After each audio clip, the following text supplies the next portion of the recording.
amazing experience. And then we were able to go on Air Force One, and Okay.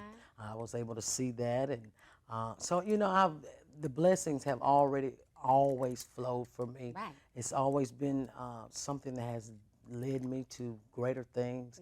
I know that now that I've gone through that situation, that's what it was. It was the Lord leading me, Right. and He was molding my life. Because, I mean, not a lot of people get to say they met a sitting president. That's right. Not a lot of people can look back and say they met Shirley Chisholm. That's right. You know, one of our most significant and powerful Yes. activists and Yes. politicians.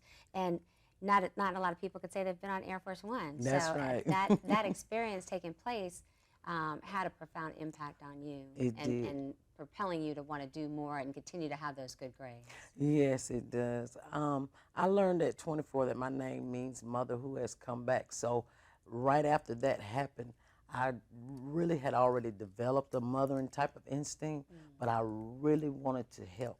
And I used to dream of how I could help. And initially I wanted to be a lawyer. I had a 12-year plan. I was going to go to Manhattan and make a lot of money, you know, but the Lord had other plans. I got pregnant my first year in college, my first semester, which forced me to, you know, I had to reflect, and I had my son.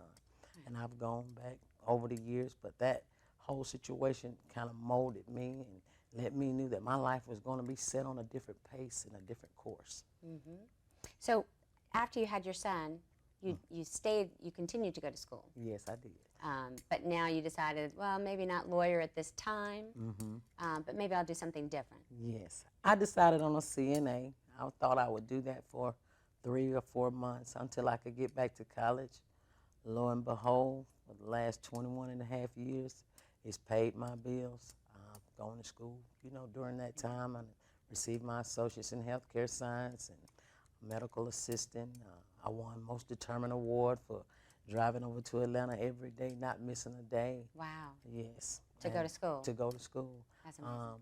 I won the Honors Award for, you know, just being a good student. I was on the dean's list.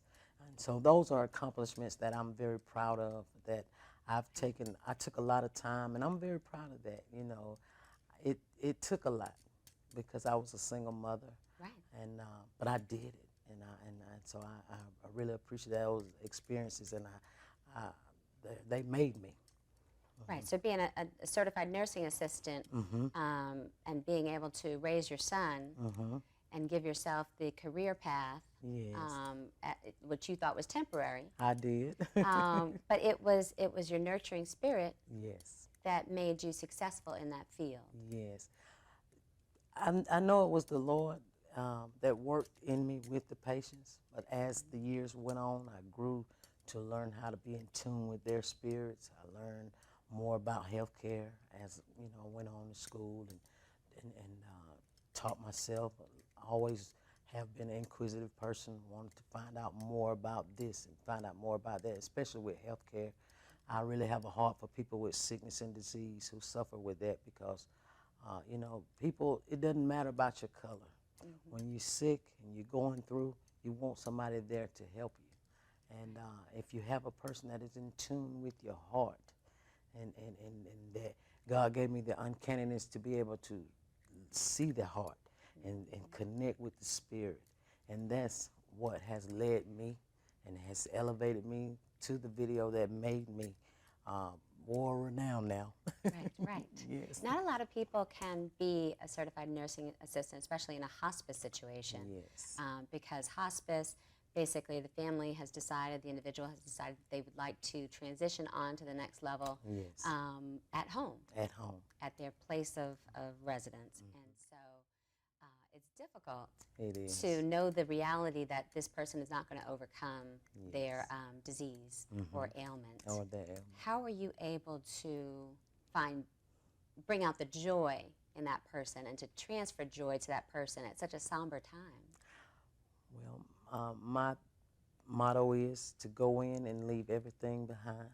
I go in if it's telling a joke, making them laugh, engage in any conversation that they may have, whether they think they're in 1925, I'm in 1925 with them, whether it's fixing a good meal, cleaning up their room, straightening out the bed, remaking the bed, bathing them, doing whatever that I need to do to ensure that their heart is good for that time. Because when you're in hospice, a lot of people are not able to accept hospice. But if you have somebody there who will guide you through it and that knows what you're going through, not really, feeling what you're going through, but feeling what you're going through, and that's where my heart is. I love people, and it gives me good comfort to be able to stand in there with them on a day-to-day basis, in there with their fight to live. Gotcha. Even though we know they're not going to survive, I still am in the fight with them. I like that you said if they're in 1925, I'm in 1925. So that would be referencing somebody who's dealing with Alzheimer's. Yes. And so where a lot of people will try to make the person remember that it's today, 2018, you're saying it's 1925. What did we do in 1925? How did we talk back then? What was the weather like? Or Yes. you're engaging them in that moment that they're in. Yes, whatever conversation that, they're in, whether it's in the fields. I've had them say, I got to get out to the field and get my work done, or I've got to get back and get my babies. My mama had my babies all day. Well, let's go get your babies. You take them out on the porch, and usually you can change their mind. Just a breeze, wind might come by, and just engaging with them. Right. And they may remember in the next minute, they may not. But in my heart, I did my best to make their life better for that moment. And so that's where I go with that. I've had all types of experiences. I've been kicked, I've been bit, I've been whatever you can call it. But for the most part, all of my patients and all of their families have generally over the years appreciated me. I don't know why, they just set me out from among. They've done things for me that I didn't ask for, but God did that because I went in there with the attitude that I was going to take care of them and do it to the best of my ability. And that's really what people want Yes. at their end of life, is to know that someone is just being compassionate, caring, That's right. and loving in that environment. That's right. And when you can do that and you can show that to their families will love you forever. And it's more of a family.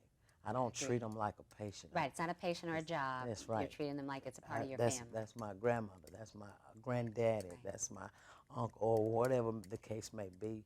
I treat them just like my family.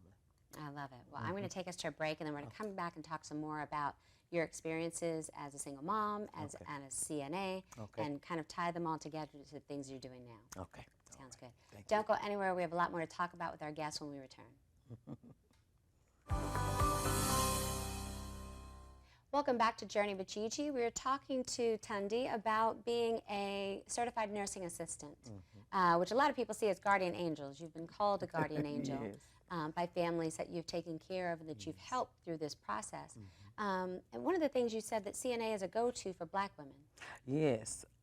There are a lot of black women who may not have graduated from high school, or they may not know a career path.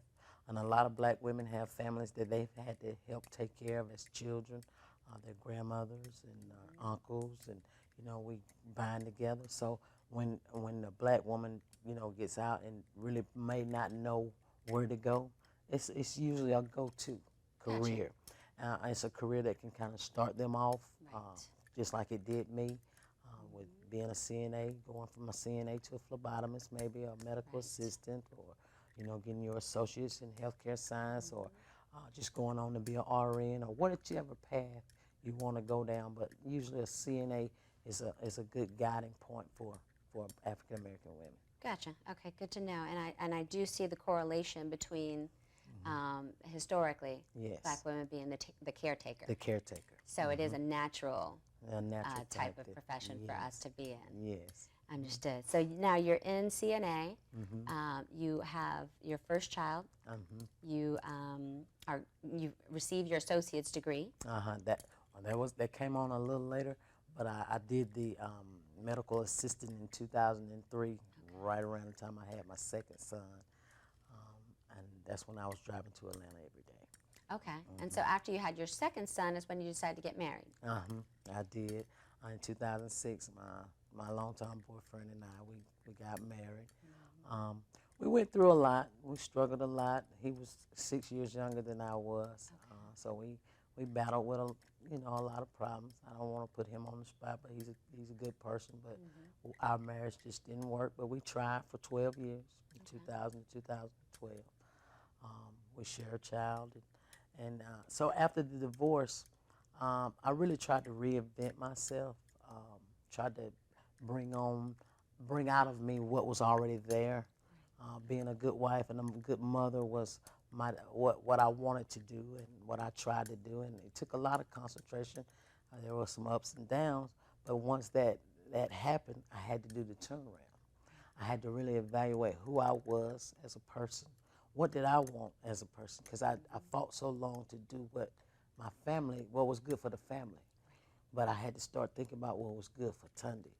And once I did that, I was that's what really kind of led up to the video, because I indulged myself directly into school. And before the video had happened, I was attending National American University online. I had been there for 2.5 years to receive my bachelor's degree.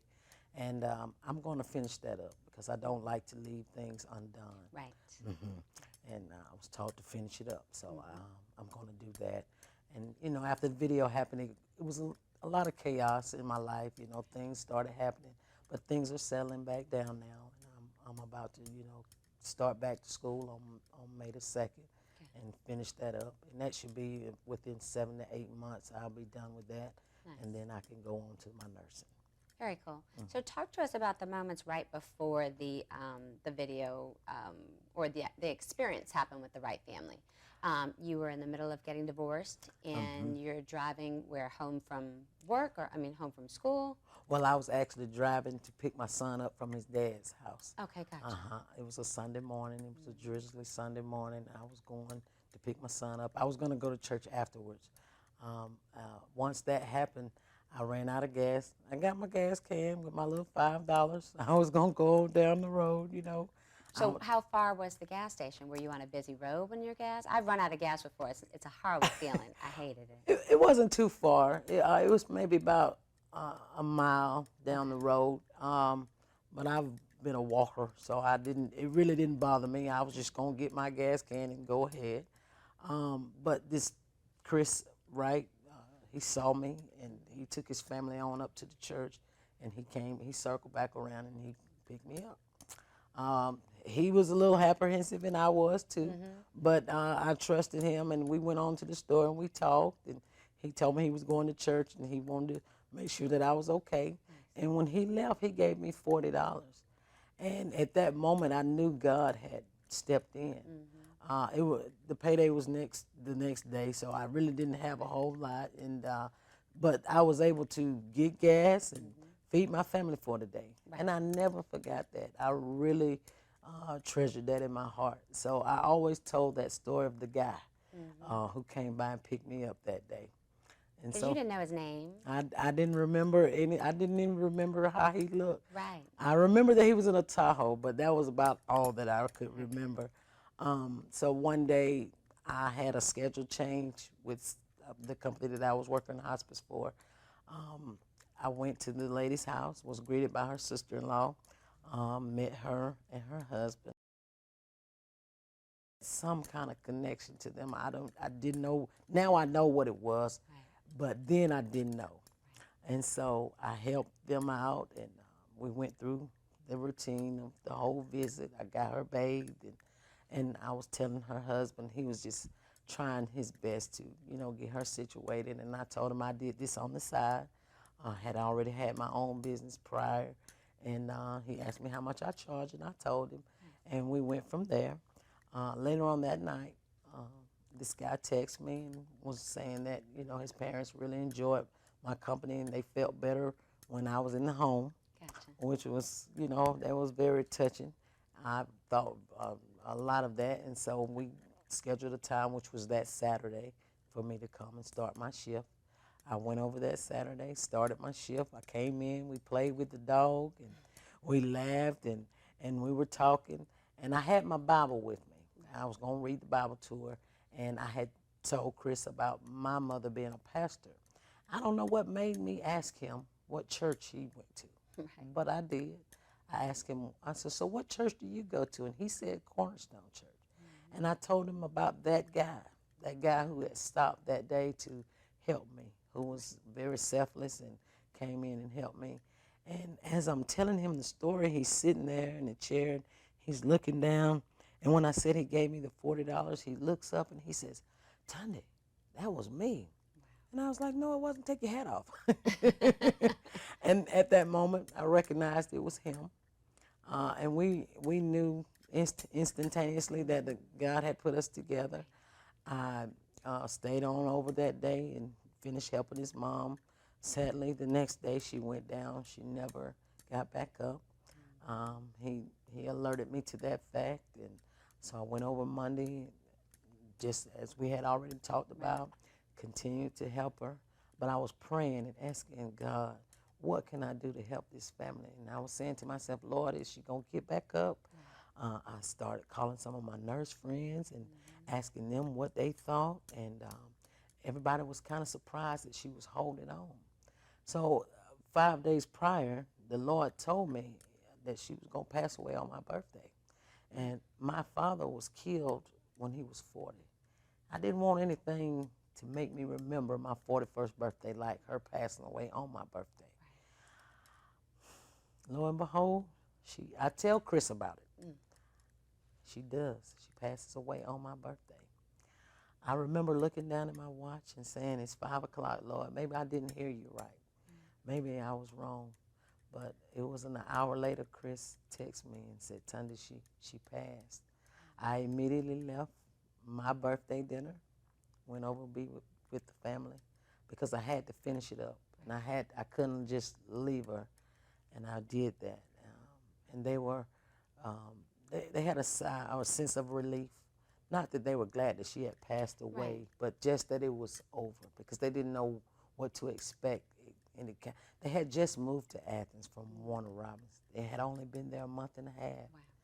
So the timing was all orchestrated by the good Lord. Right. And once that happened, I was with them. And then I went on down to Orlando because I was coming to Orlando to actually go on my family vacation. And when I came back on July the 18th, I apologize. July the 18th, I went to work as normal. I went to my first patient actually that day, and her middle daughter was in from Baltimore. Her and her husband both are educators. And she had been there the whole summer, and because she retired, and she knew my struggle of trying to take different tests for my nursing degree, and she knew they were expensive. And so when I left that day, she said, TunDe, I got a card for you, and I want you to have it. And she said, I want you to keep going. She said, because you're a good person. And we are educators, my husband and I, and we know the importance of education. And we know that you want to get your education. And so, I got in the car. I said, thank you, and I hugged them and seen them on their way. And so I got in the car, and I got on down the road, and when I got to the stoplight, I looked in the card, and it had $150 in it and a nice long message about how they really appreciate me helping her 97-year-old mother and what I meant to their family. So I was already on a high that day. Right. I was crying, and I was like, Lord, they just gave me $150. That was a blessing. So, Well, you were being a blessing to other people, and so now people wanted to bless you. Yes. I'm going to take us to a break, and then I'm going to talk about the larger blessing that you received later that day. Okay. That you definitely were not expecting. I was not expecting. Okay. Sounds good. Well, I'm going to take us to a short break. Stay tuned for more Real Talk. See you soon. For those of you just joining the conversation, we were just talking to Nurse TunDe about your experiences as a CNA and about how sometimes you're such a blessing to families that they want to bless you. And so you had a client that gave you some money to help with your nursing tests, because whenever you're taking different kinds of tests, there's expenses that have to come out of pocket in addition to tuition. That's correct. For you to be able to continue on with your studying. Yes. And you left that experience and then received another blessing that that created the viral video. They created the viral video. Well, later on this Tuesday, July the 18th, I had finished my shift, and we had a staff meeting. So I went to that, stopped by, picked my son up, and he went with me.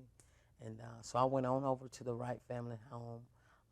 They kept calling me, wanting me to come over, so I went over. And when I got there, they had all these Apple devices up, and I'm like, okay, what's happening in here? And but they, lovingly, I was trying to figure out what was going on, not in a I'm scared way, but Right. just No, in you a trusted the family. yes, They just had a lot of of devices out. And you're devices going, out, okay, and what's what's going going on? on? And so Chris wanted to read me something, and he read a poem and a Bible verse, and then he proceeded to tell me how we had met prior 3 years before about the gas situation, and he told about how there was a schedule change and how that all the CNAs and the nursing staff had made an effect on him, but there was one that stood out in particular, and he was talking about me. And we had cried mostly that week, so I told him, I said, y'all gonna make me cry Right, again. right. And so once that happened, he just proceeded to tell me how they really were appreciative of me, and that they, in lieu of flowers, they took up money for the mom's burial.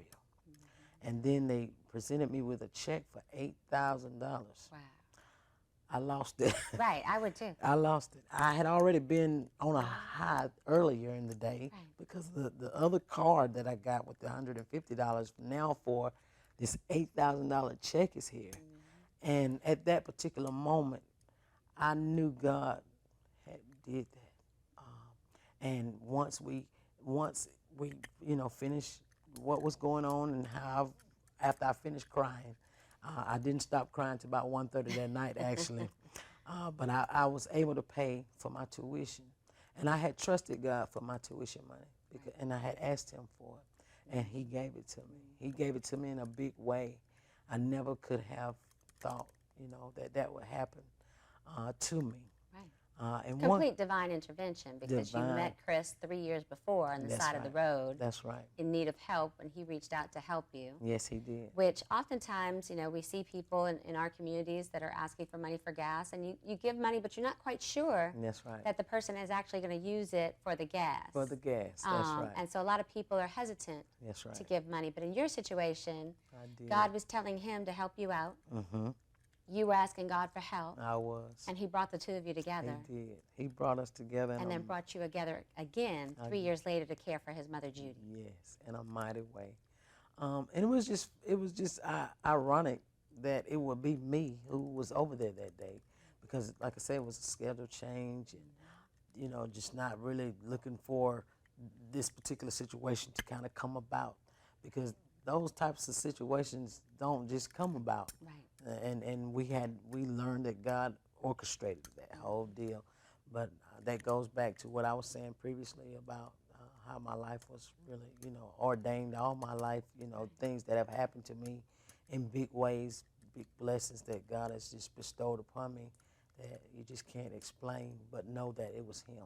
Right. And this was a joyful experience that happened through something that was a sad experience, because you said, I don't want my 41st birthday Yes. to be something I remember with the passing of someone that I care for. That's because right. my 40th birthday, I was scared to get there. I had lost my dad.